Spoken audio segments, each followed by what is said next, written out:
Saudara dan saudari terkasih, Injil kita pada hari ini diambil dari Injil Matius bab 28 ayat 8 sampai 15. Pada waktu itu perempuan-perempuan pergi dari kubur, diliputi rasa takut dan sukacita yang besar. Mereka berlari cepat-cepat untuk memberitahukan kepada para murid bahwa Yesus telah bangkit. Tiba-tiba Yesus menjumpai mereka dan berkata, "Salam bagimu." Mereka mendekatinya, memeluk kakinya dan menyembahnya. Maka kata Yesus kepada mereka, "Jangan takut, pergi dan katakanlah kepada saudara-saudaraku, supaya mereka pergi ke Galilea dan di sanalah mereka akan melihat aku." Ketika mereka masih di tengah jalan, datanglah beberapa orang dari penjaga makam Yesus ke kota dan memberitahukan segala yang terjadi itu kepada imam-imam kepala.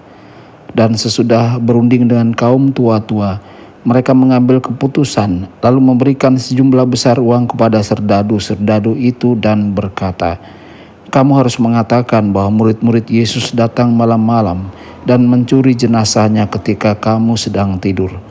Dan apabila hal ini kedengaran oleh wali negeri, kami akan berbicara dengan dia sehingga kamu tidak beroleh kesulitan apa-apa." Mereka menerima uang itu dan berbuat seperti yang dipesankan kepada mereka. Dan cerita ini tersiar di antara orang Yahudi sampai sekarang ini. Demikianlah sabda Tuhan, terpujilah Kristus.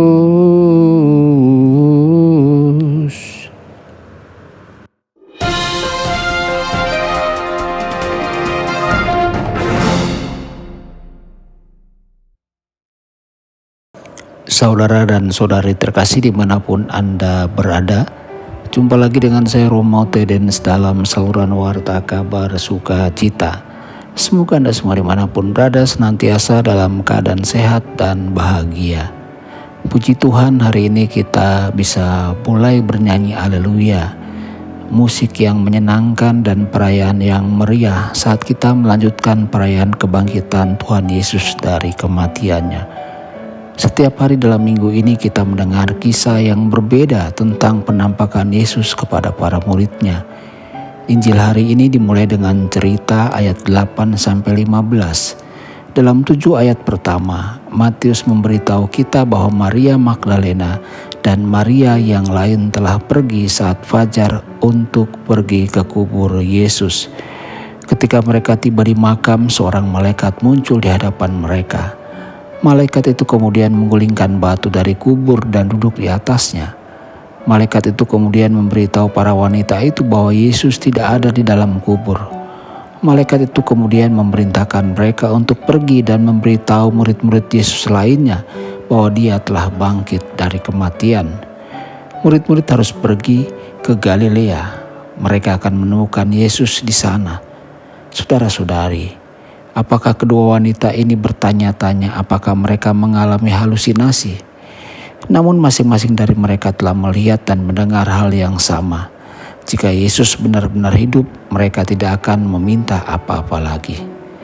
Saat para wanita akan menemukan para murid Yesus, Yesus muncul di hadapan mereka. Dia dengan penuh kasih sayang menyapa mereka. Apakah mereka berpikir bahwa mereka mengalami halusinasi lagi? Namun dalam hati mereka menyadari bahwa Yesus sedang berdiri di depan mereka. Mereka berlutut di depan Yesus, mencium kakinya dan memuji Tuhan bahwa Yesus telah kembali kepada mereka. Yesus kemudian menyuruh mereka pergi dan menyuruh murid-muridnya pergi ke Galilea. Yesus akan ada di sana.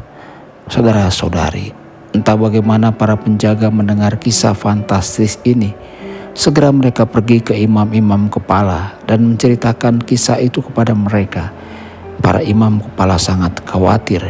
Jika rumor ini menyebar, mereka akan mendapat malapetaka. Karena itu para imam kepala memutuskan untuk menyuap para prajurit. Mereka memberi sejumlah besar uang kepada para prajurit untuk tetap diam. Mereka juga memberitahu para prajurit, jika seorang bertanya apa yang terjadi pada tubuh Yesus, mereka harus mengatakan bahwa tubuh Yesus sedang dicuri atau dicuri orang. Dan ketika mereka sedang tidur, seorang datang dan mencuri tubuh Yesus. Para prajurit dengan penuh semangat memenuhi rencana para imam kepala.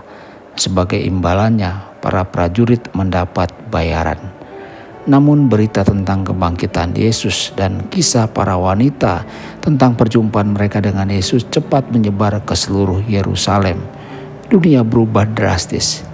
Saudara-saudari, bukankah indah jika kita secara pribadi bertemu Yesus selama masa Paskah ini?